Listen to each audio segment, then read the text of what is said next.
I'm David Enders, and this is The Take. As Israel's war on Gaza, Lebanon, and Syria continues, we're coming to you on Sundays with a weekly roundup. This week, Palestinians in Gaza City are fleeing Israel's offensive with nowhere to go. Israel killed more Palestinian journalists. The UN has voted to end its deployment to South Lebanon. Today is Sunday, August 31. It is day 695 of the war in Gaza, where at least 63,371 Palestinians have been killed. Palestinians from Gaza are being displaced once again as Israel intensifies its efforts to take over the area. Al Jazeera's Ibrahim al-Khalili joined a family fleeing the city's Jabalia neighborhood on foot, with their belongings being carried on a donkey cart. Demolition operations are taking place in a neighborhood, forcing these people out. As we have spoken to them, they are heading west of Gaza City, which is already packed with hundreds of thousands of displaced Palestinians who fled their homes in eastern parts of the Gaza Strip, like Zaytoun, Ashijaiya neighborhoods. And now they are living in very dire conditions, and no water, no humanitarian aid arriving to these displaced Palestinians who sought refuge in the streets.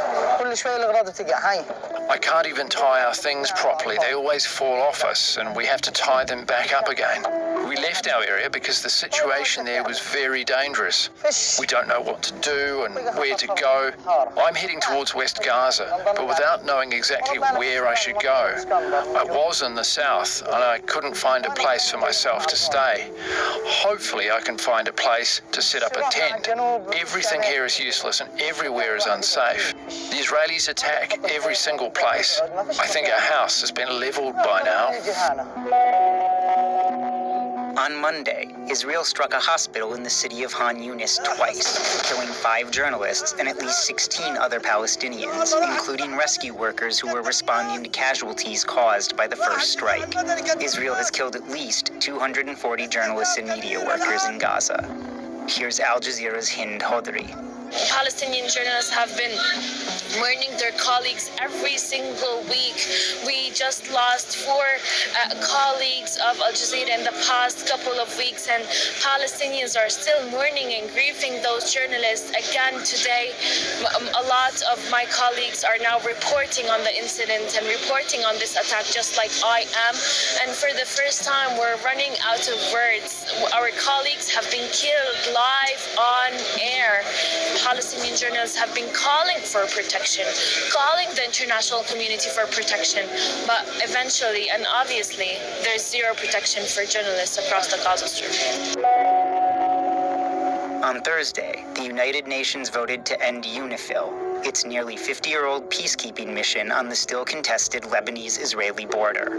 This is Al Jazeera's Zaina Hodr, reporting from southern Lebanon. The UN's presence is important for Lebanon's new leadership. For the first time, there's a government decision to disarm Hezbollah, which is also one of the terms of a ceasefire with Israel.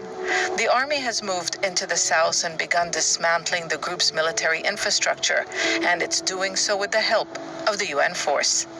A UN withdrawal could create a vacuum. The Lebanese army is overstretched and under-resourced. They are deployed here in the south and along the border with Syria, where smuggling is rife. Troops are also in flashpoint areas to contain communal tensions. The army is preparing to fully disarm Hezbollah, which the group has promised to challenge. This is still a volatile and contested border. Israel holds positions inside Lebanese territory and continues to target. Demonstrations against Israel's war on Gaza took place around the world over the weekend. And in the city of Detroit, in the U.S. state of Michigan, activists convened for the Second People's Conference on Palestine. Al Jazeera's Shahab Ratansi reported. Since last year's inaugural People's Conference for Palestine, grassroots activists have succeeded in breaking through the barriers preventing any discussion of Israel's genocide in Gaza. A recent Quinnipiac poll found that 60% of American voters now favor an end to U.S. military aid to Israel. Chris Smalls succeeded in organizing the first union at an Amazon warehouse in the U.S.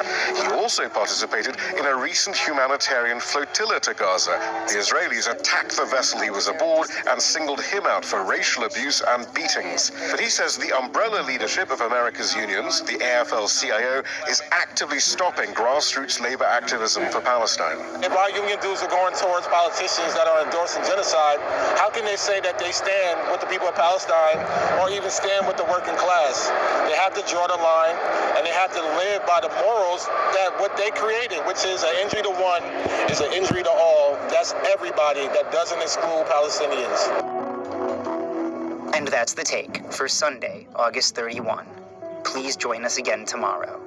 This episode was produced by me, David Enders. Our sound designer is Alex Roldan. Alexandra Locke is the Take's executive producer, and Ney Alvarez is Al Jazeera's head of audio. Сегодня мы обсудим два очень серьезных и тревожных обновления. Жирная стрелка вправо продолжение убийств журналистов Израилем. Жирная стрелка вправо, а также внезапное решение ООН завершить свою миссию в Ливане. Канцелярская кнопка. В последние недели число погибших журналистов в зоне конфликта снова возросло. Израильские удары унесли жизни еще нескольких репортеров. Журналисты, не бойцы. Они находятся там, чтобы показать миру правду. Но сегодня они сами становятся прямыми мишенями. Это вызывает серьезные опасения за свободу прессы и масштабы военной агрессии. Международные организации, включая «Репортеров без границ» и Комитет по защите журналистов, резко осудили эти атаки. Однако до сих пор нет ни реальной ответственности, ни серьезного давления на Израиль, чтобы остановить происходящее. Тем временем, еще один шокирующий поворот. Организация Объединённых Наций объявила о планах закрыть свою миссию в Ливане. Многие годы эта миссия контролировала южную границу и пыталась сдерживать эскалацию между Израилем и Хизбаллой. Эксперты предупреждают, прекращение миссии может создать опасный вакуум. Без присутствия ООН напряженность может быстро возрасти, а риск новой войны в регионе становится гораздо выше. Таким образом, мы видим очень тревожную картину.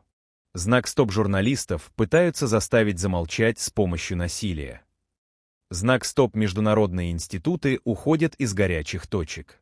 Это значит, что мир будет слышать все меньше правды, а вероятность масштабной войны на Ближнем Востоке только возрастает. Украшение с черным знаком вопроса «А как считаете вы?» Сможет ли мировое сообщество остановить эту эскалацию? Или мы стоим на пороге новой большой войны? Направленный вправо указательный палец белой внешняя сторона ладони, пишите свои мысли в комментариях. И не забудьте поставить лайк, поделиться этим видео и подписаться на канал, чтобы получать больше новостей и аналитики о мировых событиях.